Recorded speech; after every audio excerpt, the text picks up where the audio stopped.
नमस्कार, मी स्नेहल. मी तुम्हाला नेहमीच युजफुल अशा रेसिपी दाखवत असते, ज्या तुम्हाला रोज उपयोगी पडतील. अशाच रेसिपी मी तुम्हाला दाखवते.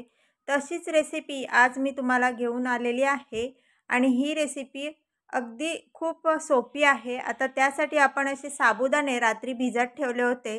तुम्ही 4 ते 5 तास जरी भिजत ठेवले तरीही चालेल. हे भिजत ठेवले होते, थोडंसं जास्त पाणी घेऊन टाकले होते आणि हे असे भिजलेले आहेत. आता इथे मी थोडासा मिरच्यांचा ठेचा करून घेतलेला आहे. मिरची आणि जिरं हे मिक्सरला फिरवून घेतले आणि जे साबुदाणे आपण भिजवून घेतले होते ना, तेच साबुदाणे या मिक्सरच्या भांड्यामध्ये मी टाकले. आधी मिरचीचा ठेचा मी काढून ठेवला आहे आणि त्याच भांड्यामध्ये टाकलं, कारण परत भांडं धुवायचं तर मी त्याच भांड्यामध्ये टाकलं, म्हणजे जी मिरची आहे ती साबुदाण्याला लागून जाईल. काही आपलं वेस्ट होणार नाही. हा आपला नेहमी प्रयत्न असतो बायकांचा. तसाच प्रयत्न मी इथे केला आहे. आता यात थोडंसं मी पाणी टाकते आणि परत एकदा हे फिरवून घेते. आता इथे काय आपल्याला अगदीच जास्त पातळ नाही करायचं. थोडंसं असं घट्ट ठेवायचं. लागलं तर पाणी आपण नंतर त्यात ॲड करू. पण आधी आपल्याला हे असं घट्ट करायचं आहे. आता जे राहिलेत साबुदाणे ते सुद्धा आपण फिरवून घेऊ. जर तुम्ही एकदम बारीक पेस्ट केली ना तरीही चालेल, पण असे थोडेसे साबुदाणे जर अख्खे राहिले तर चांगले लागतात, म्हणून मी थोडे साबुदाणे अख्खे ठेवलेले आहेत. आता ही बघा, ही सुद्धा आपण पेस्ट करून घ्यायची आणि ती सुद्धा त्या भांड्यामध्ये आपण काढून घेऊ आणि लागलं तर यामध्ये आपण पाणी टाकू. आणि इथे आपल्याला एक उकडलेला बटाटा लागेल आणि तो बटाटा मी आधीच उकडून घेतलेला आहे आणि आता तो सुद्धा असा कट करून घेते आणि तो मिक्सरच्या भांड्यामध्ये टाकून घ्यायचा. आणि ही रेसिपी तुम्ही उपवासाला खाऊ शकता किंवा संध्याकाळी जर मुलांना स्नॅक म्हणून काही हवं असेल त्यावेळेस सुद्धा तुम्ही ही रेसिपी देऊ शकता मुलांना. बनवून आधीच तुम्ही ठेवू शकता आणि ही रेसिपी एकदा बनवली की वर्षभर टिकते. त्यामुळे जेव्हा तुम्हाला कधी वेळ असेल तेव्हा ही रेसिपी तुम्ही बनवू शकता. असा आता जो बटाटा आपण मिक्सरला फिरवून घेतला आहे तो सुद्धा यामध्ये ॲड करायचा आहे आपल्याला आणि सर्व दोन्ही बटाटा आणि साबुदाणे हे दोन्ही एकजीव करून घ्यायचेत. अगदी साधी सोपी अशी ही रेसिपी आहे आणि आता परत चवीनुसार आपण त्यात थोडंसं मीठ टाकायचं आहे आणि एकजीव करून घ्यायचं आहे. आणि जो मिरचीचा ठेचा आपण करून घेतला आहे ना, तो सुद्धा यामध्ये आपल्याला ॲड करायचा आहे आणि सर्व असं एकजीव करून घ्यायचं आहे आपल्याला. मी मोठा चमचा घेतला आणि मोठ्या चमच्याने हे एकजीव करून घेते. असं पूर्ण एकजीव करून घ्यायचं आणि कारण मीठ हे सगळीकडे लागलं पाहिजे. ही तुम्ही जर मुलांना डब्याला जरी दिलेत ना तरी पण खूप छान मुलांना आवडेल. अगदी बाहेरचं काही विकत आणण्यापेक्षा घरी अशा रेसिपीज जर बनवल्या ना तर मुलांना फार आवडतात आणि हेल्दीसुद्धा होतात.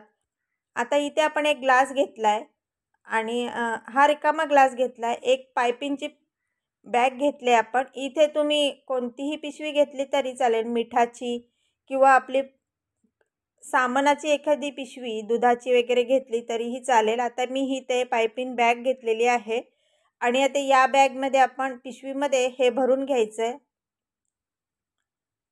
आणि चमच्याच्या साहाय्याने इथे आपल्याला वापर करायचा. अगदी आपल्याला हातही माखवायला लागत नाही, एवढी सोपी ही रेसिपी आहे. आता या बॅगमध्ये आपण हे भरून घेऊ, किती हवं आहे तिथे तेवढं. अशा रेसिपीज या रेसिपीज जर तुम्हाला आवडत असतील तर नक्कीच माझी व्हिडिओ जास्तीत जास्त लाईक आणि शेअर करा, कारण तुमच्या लाईक्स आणि शेअर खूप उपयोगी असतात. आणि शिवाय कमेंट्सही करा. तुम्ही ही रेसिपी कोणत्या गावातून शहरातून बघता हे मला नक्की सांगा. आता हे आपलं भरून झालं आहे. आपण काय करू, एक रब्बर घेऊ आणि इकडे लावून घेऊ, म्हणजे कसं होईल, जे बाहेर आपण प्रेस केल्यावरती हे बॅटर बाहेर येणार नाही आणि आपला हातसुद्धा माखणार नाही आणि आपल्याला रेसिपी बनवायला सोपा जाईल. आता हे जे पुढचा भाग आहे तो थोडासा आपल्याला किती मोठा लहान पाहिजेत ते कापून घेऊ. आता थोडंसं मोठंच करायचं, कारण काय होतं, हे सुकल्यावरती थोडं बारीक होतात, म्हणून असे मोठे मोठे आपण कुरकुरे याचे बनवून घ्यायचेत. लांब लांब असे कुरकुरे मी कागदावरती टाकून घेते. अगदी तुम्ही ताटावरती बनवलं ना तरीही चालेल आणि हे असे बनवून आपल्याला 3 ते 4 दिवस उन्हामध्ये ठेवायचे. 2 दिवस जरी उन्हामध्ये ठेवले तरी पण हे मस्त सुकतात. अगदी कुरकुरीत असे हे होतात. मी 2च दिवस सुकवलेले आहेत आणि 2 दिवस सुकवल्यानंतर हे असे दिसतात. तुम्हाला दाखवते बघा, बारीक झालेले दिसतात आणि असे सुकले का आपल्याला आता हे तळून घ्यायचे. तळूनसुद्धा मी तुम्हाला दाखवते. अगदी मस्त ही उपवासाची रेसिपी आपली इथे तयार होते आणि ही तुम्ही वर्षभर बनवून ठेवू शकता. जेव्हा तुम्हाला वेळ असेल तेव्हा तुम्ही ही बनवून ठेवू शकता. आता इथे आपण कढईमध्ये तेल टाकलं आहे आणि तेल चांगलं कडकडून द्यायचं आणि मग हे असे फ्राय करून घ्यायचे. अगदी बघा कुरकुऱ्यांसारखे दिसत आहेत ना. इथे तुम्ही मिरचीचं प्रमाणसुद्धा वाढवू शकता आणि तळल्यानंतर त्याच्यावरती मिरची पूड टाकून किंवा आमचूर पावडर टाकून खाल्ले ना अगदी सुंदर लागतात. आणि इथे मस्तपैकी आपले हे कुरकुरे तयार झालेले आहेत, उपवासाचे कुरकुरे. तर ही रेसिपी तुम्हाला कशी वाटली हे मला नक्की कमेंट करून सांगा. व्हिडिओ जास्तीत जास्त लाईक आणि शेअर करा, कारण तुमच्या कमेंट्स मला वाचायला खूप आवडतात. आता हे आपण असे जाळीच्या झाऱ्यावरती काढून घेतलं म्हणजे त्यात बिलकुलही तेल राहत नाही आणि अगदी कमी तेलामध्ये ही अजिबात तेलकट होत नाहीत. खूप छान अशी ही रेसिपी आहे, त्यामुळे नक्की ट्राय करा. तर इथे आपले उपवासाचे कुरकुरे तयार झालेले आहेत.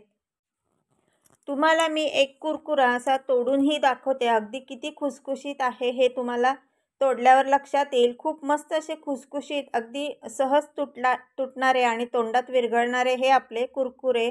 तर कशी वाटली ही रेसिपी? Thank you.